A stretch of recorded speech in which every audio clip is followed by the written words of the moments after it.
নমস্কার, আমি প্রজ্ঞা। আজকে একটা গল্প শোনাবো। লিখেছেন ডক্টর রাজু রায়, হাওড়া থেকে। গল্পের নাম শেষ 1 মিনিট। গল্পটা শোনা যাক। নববর্ষের আগের রাত। হলুদ কাপড়ের ওপর বাবার সেই ডায়েরি, পাশে কলম, 2টো ঝিনুক, একটা শাঁখের খোলস, বাবার পুরনো হাতঘড়ি, আর মাঝখানে পড়ে আছে পুরনো সেই চাবি। হাতঘড়িটা বারবার থেমে যাচ্ছে 11:59। আমি চাবিটা হাতে নিয়ে ডায়েরির পেছনে ছোট লুকোনো খোপটার দিকে তাকালাম, যেটা কোনোদিন খোলার সাহস হয়নি। গলা শুকিয়ে গেল। ফিসফিস করে বললাম, আমি কি এই খোপটা খুলব, নাকি আমার বুকের ভেতর আটকে থাকা সেই 1 মিনিটটা?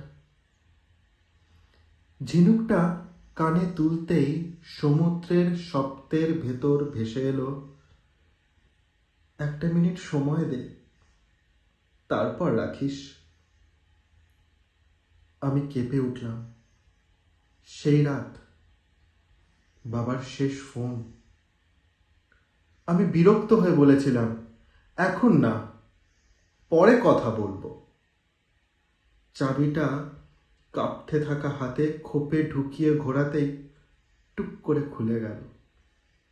ভেতরে একটা ভাঁজ করা কাগজ। খুলতেই বাবার হাতের লেখা।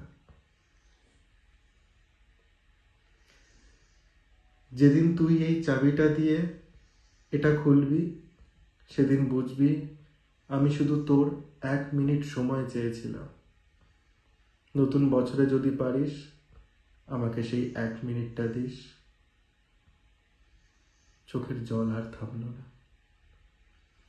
আমি ডায়েরির ওপর ঝুঁকে পড়ে বললাম, বাবা, আজ আমি কোথাও যাব না। এই 1 মিনিটটা শুধু তোমার।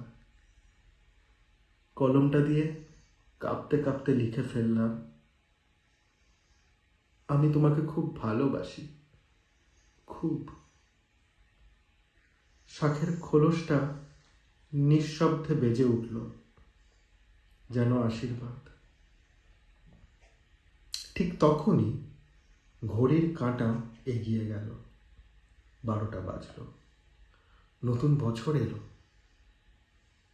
আর সেই লুকোনো খোপের সঙ্গে সঙ্গে আমার বুকের ভেতর জমে থাকা অপরাধ বোধের দরজাটা অবশেষে খুলে গেল। নমস্কার।